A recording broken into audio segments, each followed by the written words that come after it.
Ladies and gentlemen, welcome back to Gaming with me, Tony Mo, and I'm here today to talk a little bit about Quake Champions. The NDA lifted today, which meant that I got the opportunity to stream it for about 3 hours this morning. I've been playing the game on and off as it's been in closed beta under NDA, but I haven't really been able to spend that much time with it, and admittedly, diving into Quake headfirst isn't an easy thing to do.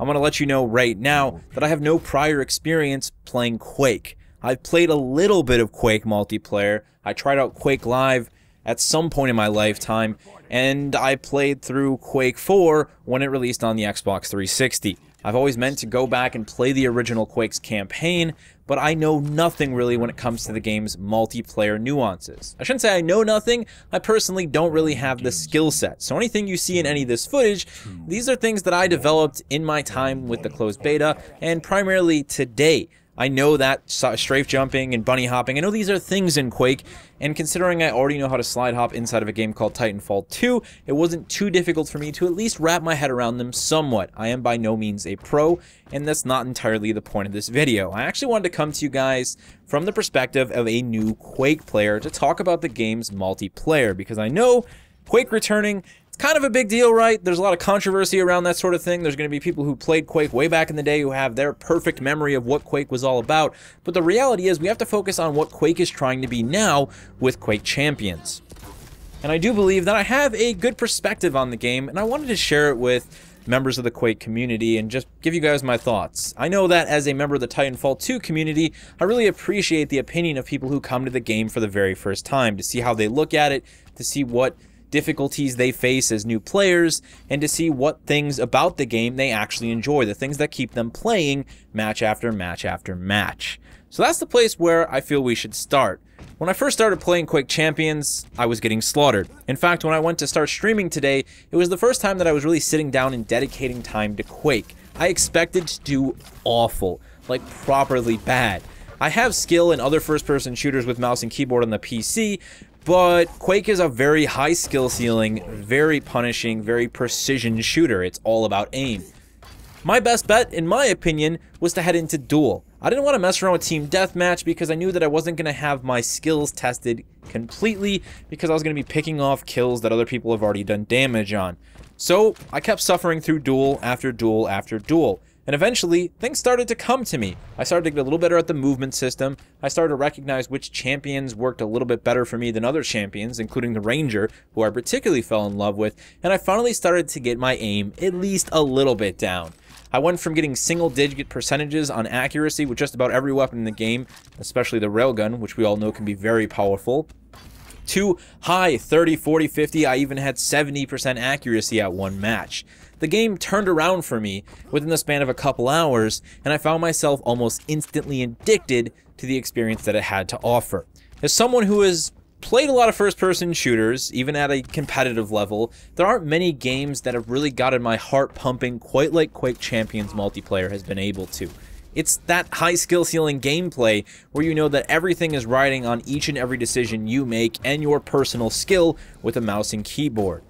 Knowing that so much of it is on me gives me a very clear-cut representation of what I need to do to improve and how I can do better. So when I finally start to do well and I make an insane comeback, kind of like I did on stream today, it all feels really, really good, and it's an absolutely insane dose of dopamine that honestly, you don't really find in modern-day first-person shooters. I mean, I love my Call of Duties and my Gears of Wars and my Halos and my Titanfall 2. I really, really do. But there are a few games that give you that adrenaline. And I think a lot of it does have to do with the 1v1 game mode that's offered in Quake Champions and that's been offered in Quake in the past.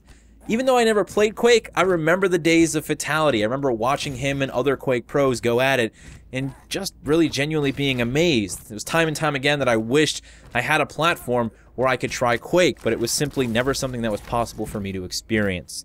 So now flash forward all the way to 2017, and I feel like I'm finally getting to live out my little Quake fantasy. This is very much a game that I would love to cover here on my channel, that I'd love to experience going forward, and I think duels are going to be the way that I'm going to do it.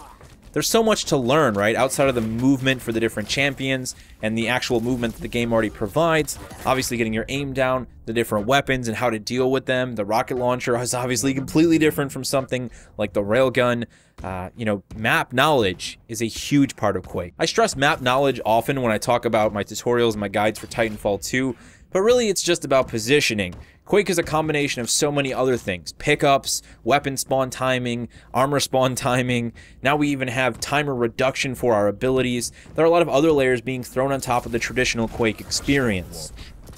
The game is just an incredible amount of fun, and as a new player, I didn't initially think this would be a game that I would be interested in playing. I was at a point, the first hour of my stream even today, and all of the experiences that I had throughout the closed beta as it was under NDA, where I just didn't think I would be able to wrap my head around it.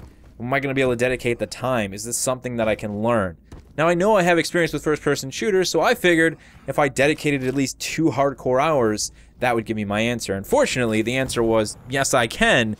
There's a lot to learn, there's no doubt about that. But the fact that I made improvements in a 2-hour period really opened up the door for me, and it turned Quake from being a experience that I wanted to learn in, but I wasn't sure I could learn in, to one that I'm positive I can learn in, and that is going to grant me a lot of great moments and a lot of fun, and just, you know, the feeling of reward, the satisfaction of actually learning a new shooter for the first time in a very long time. Now, I did want to talk a little bit about how Quake Champions handles Quake, because this is obviously a topic that is very controversial for different members of the Quake community, and I know the idea of champions is something that concerns a lot of people. So there are multiple champions in the game, and they each have their own active ability that you have to activate and their own passive ability. Some of these passive abilities are movement based, some like the Ranger reduce self-damage, so there's something for everyone basically within these different champions, but there are also a lot of reasons for you to understand the different champions. For example, in Duel, you actually have 3 lives per round. Those 3 lives actually span 3 different champions. You actually pick them in a draft before you start the match. So knowing different champions is important. When I look at Quake and I look at how it functions, obviously being able to land shots and being able to move around the map to collect items is a big part of the core experience. And we could really say that the most important thing in Quake is to kill the other player before they kill you. So efficiency in your aim across the different weapons is excessively important. But as you start to move out, we basically drip into different tiers where the player has to understand the game. Weapon and item pickups, obviously very important. Map knowledge ties into that. So when we look at the champions and their abilities, many of the abilities, well, they simply act just like another pickup on the map.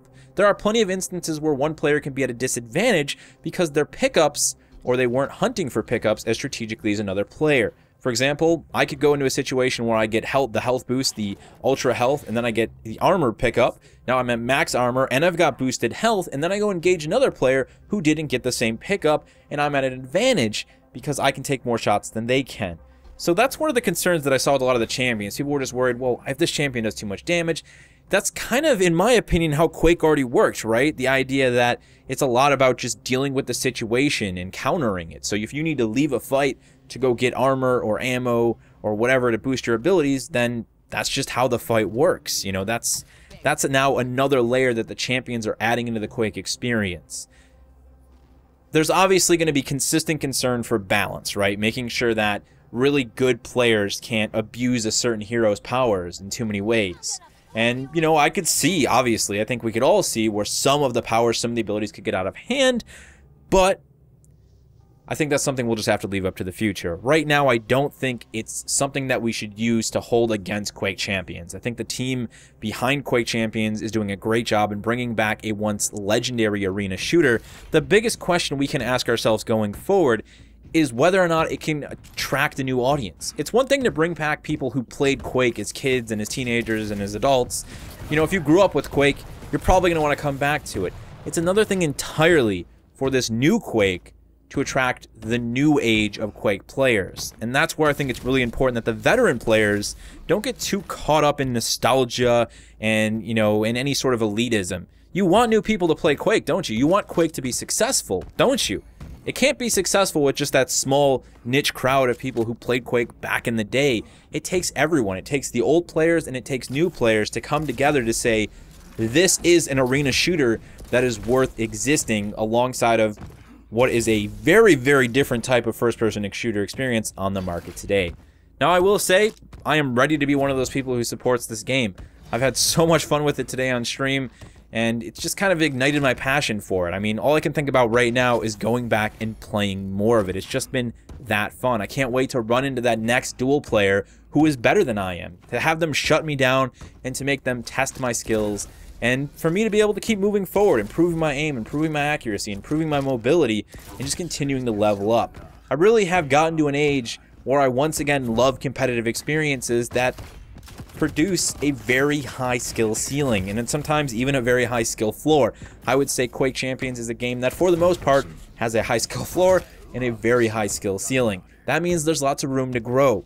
If we can attract the audience, if Quake Champions can attract that audience, and if the community can welcome those new players into the game in a big way with guides and tutorials and plenty of other things to make them say, yes, we want you here playing Quake Champions, I really do think this game could be successful.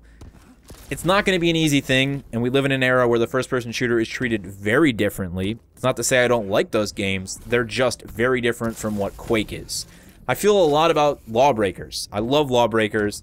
I think it's doing some amazing things, but much like Quake, I question whether or not it will ever find its audience.